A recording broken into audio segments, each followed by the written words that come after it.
이렇게 만원사나 정과정 이렇게 고전 공부하는데 공부할 때 이제 현대 해석을 현대문 해석을 한 서너 번 읽은 다음에 세 번에서 한 5번을 현대 해석을 쭈루룩 읽은 다음에 그 다음에 이제 고전 해석을 보고 이 단어가 이런 내용 전체 문맥상으로 이런 내용이니까 이 단어 이런 단어구나 라고 이렇게 찾아내는 연습을 해도 공부할 때는 도움이 돼요. 현대 해석을 읽고 고전 단어를 이 전체 문맥 줄거리를 어느 정도 아니까 맞춰서 공부를 하는 게 더 편할 수는 있어요.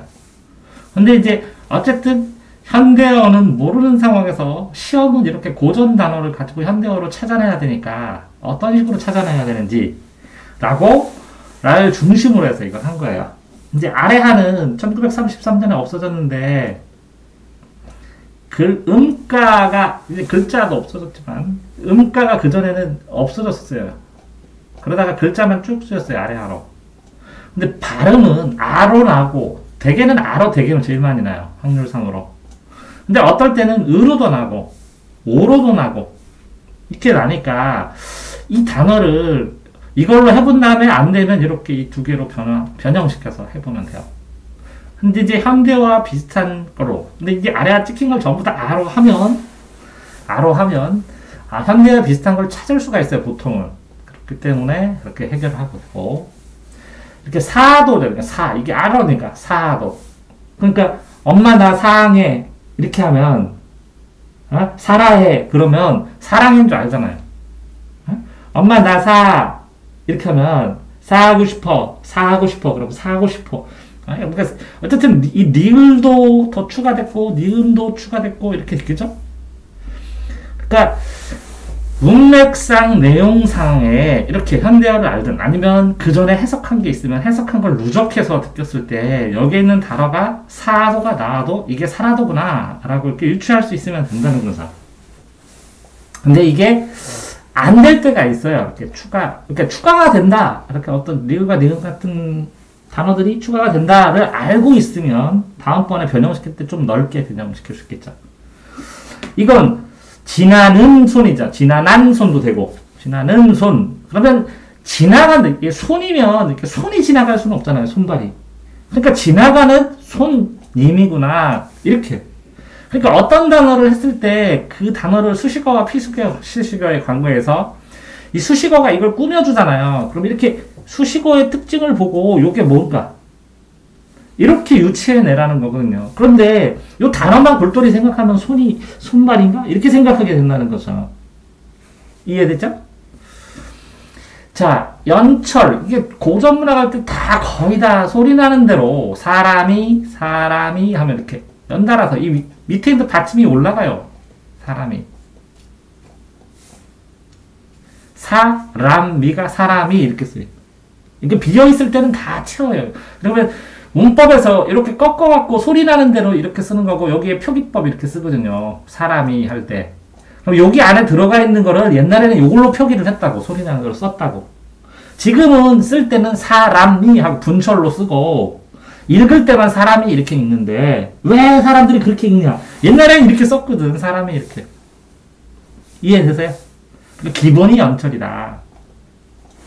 이렇게 자음이 이렇게 각자병서 그 다음에 이렇게 두 개가 시읒 기역, 비읍 시읒 기역 이렇게 나오면 제일 뒤에 걸로 요걸 맞춰서 쌍기역으로 바꿔줘야죠. 그러면 이거는 제가 그랬죠. 아나, 으나, 오나, 그죠? 우도 되는 꿈으로, 그죠?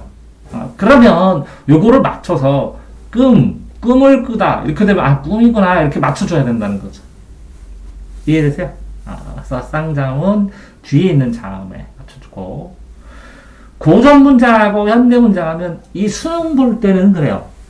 현재 문장을 본 다음에 요거를 먼저 본 다음에 이걸 하나하나 맞춰요.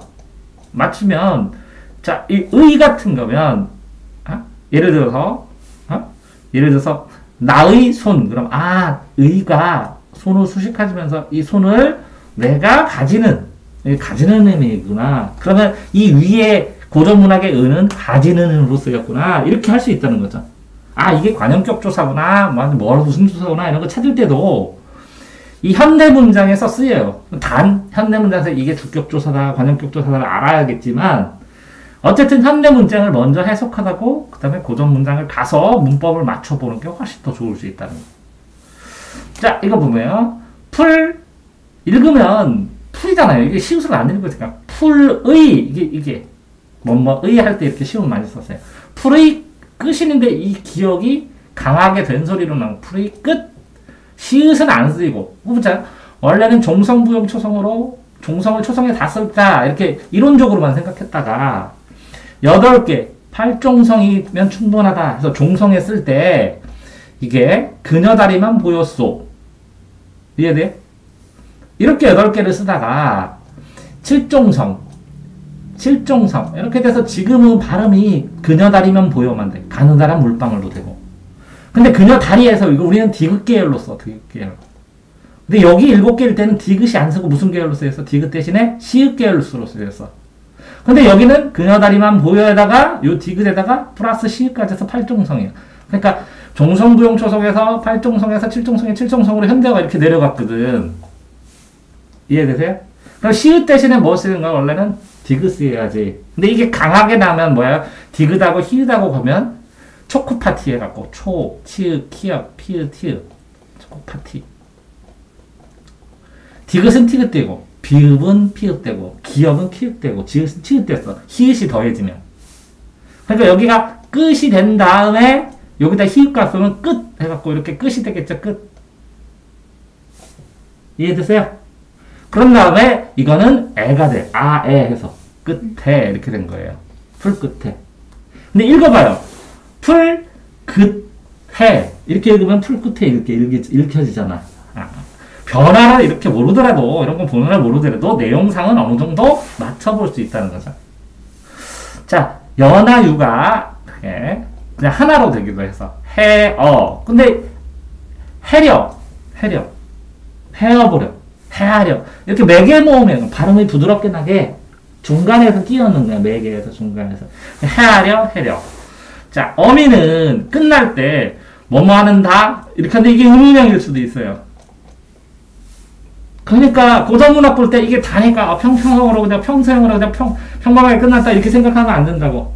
너는 이거 아는다? 이렇게 하면 의문형이요. 너 이거 그런 것처럼 의문형이냐 감탄형이냐 이거 문맥으로 문장의 뜻이나 전체 흐름으로 본 다음에 평가를 해야 돼요. 왜? 문포기호를 안 썼으니까 그전에는. 이해되세요? 고전은. 자, 소리는 대로 읽고 결합된 현대어를 생각하면서 이제 해석해야 돼. 소리를 읽고 머릿속에는 현대어를 생각하면 돼요. 바람이 이렇게 써놨어. 사람이 이렇게 써놨어. 현대어 사람이 하면 우리는 뭘로? 소리 나는 대로 생각 안 나요. 글자 쓴 대로 표기대로 생각나. 되게 희한해. 사람이를 쓰고 읽을 때는 사람이 이렇게 쓰는데 읽는데 우리 머릿속에는 사람이 이렇게 또렷또렷 그렇게 쓰기 버릇해서 그러니까 고전문학을 읽은 다음에 이걸 어떻게 쓰지? 하고 현대어를 내가 머릿속에서 쓴다고 치면 현대어 글이 나온다고. 그러니까 고전문학은 소리 나는 대로 되니까 고전문학 문장에 있는 걸 이렇게 다 넣고 이걸 소리를 읽어준 다음에 써봐 그러잖아? 그럼 현대어로 쭈루룩 잘 써 애들이. 그렇더니 이게 무슨 뜻이야? 그래. 근데 여기 써놓는 건 무슨 뜻인지 알아 그래. 이해됐어요? 자, 그 다음에 고전문학을 보면서 여기 이렇게 글이 끝나면 여기 체어는 어려운 게 나와요. 근데 영어는 아쉽다, 그립다, 빨리 한다 이런 거 줬잖아. 이런 거는 전부 다 한국어일 가능성이 되게 많아요. 그래서 이 용언, 동사와 형용사, 서술어를 쫙 읽으면 이런 것들만 쭈루룩 연결해서 읽으면 흐름도 잡히고 전체 줄거리도 잡는데 되게 도움을 준다고. 근데 여기에 있는 막 굉장히 어려운 고전문학 체언 요 단어 때문에 틀리게를 안 해줘요. 수능에서. 이런 건 별표로 무슨 뜻인지 써줘요. 그러니까 이걸 몰라도 그냥 문제 푸는데 넘어갈 가능성도 되게 많아요. 다만 여기에서 써져 있는 뭐 괴다는 사랑하다지만 이렇게 특이한 고전 단어 말고 여기에 나오는 거는 일반적인 현대어에서 쓰는 동사 형용사들 굉장히 많이 나온다고. 그게 전체 흐름이 해석된다는 거고 상세한 부분은 나중에 시험에 나올 것만 체크하면 되거든. 근데 이걸 이 고전 단어를 이게 무슨 뜻이에요? 이렇게 물어봐서 시험 문제를 내면 안 되는 거거든. 그렇게 나오지도 않고. 자, 이렇게 여가 어로 줄어들고 이게 디귿이 지읒, 니은이 여자가 여자 되죠. 니은이나 디귿이 이 디귿이 지읒으로 더 져주고 더 져두고, 그죠? 그러면 여기서 니은 하나 추가된 거잖아요. 던져두고, 그죠? 이렇게 추가되는 것도 있을 수 있다. 자, 대립구조로 생각해서 문장을 풀 때 여기에 보면 여기에는 어떤 내용이 나오고 이거 그러면 이게 짝이 돼갖고 이게 반대가 되는 경우나 아니면 짝이 되는 경우가 굉장히 많거든. 그러니까 겨울 여름 나오면 그죠? 겨울 여름 겨울이 나오면 여름도 나오고 건연화 나오면 금연화도 나오고 그러면 이렇게 거세인 나오면 금세인도 나오고 이렇게 짝을 지어서 해석을 하잖아. 짝을 지어서 두 문장을 같이. 그러면 이 정보를 두 개를 비교해서 보니까 해석이 훨씬 잘 될 때가 많다는 거지. 자, 전체 흐름 문장 속에서 판단해야지. 핵심을 뭐라고요? 문장 속에서 판단해야지. 단어 하나만 판단하면 실수할 경우가 너무 많다. 그러니까 문장 안에 넣어보고 문장의 흐름이 적절하게 해석되는지를 확인하면서 해석해야 된다고. 여자가 여자 되는 것처럼 니은이 영향이 되기도 하고. 그러니까 고전 독해를 할 때 직독직해를 딱 한번 해봐. 그래서 안 되는 것만 이렇게 막 표시해. 그런 다음에 자습서나 참고서를 찾아봐. 그럼 그 밑에다 이렇게 써놓으면 나중에 확인할 때 요거만 확인하면 되잖아. 그죠? 다 모르는 건 아니거든. 그리고 줄거리를 이걸 다 한 다음에는 이런 전체 줄거리가 무슨 의미인지를 파악하는 거야. 그 줄거리 파악하면 요 현대 해석 읽어보면서 전체적인 이 줄거리가 어떤 의미인지 어느 부분이 중요한지 또 체크해보는 거야. 그렇게 한 다음에 이 고전에다가 그럼 이게 중요하면 요런 부분이 시험 나오겠구나.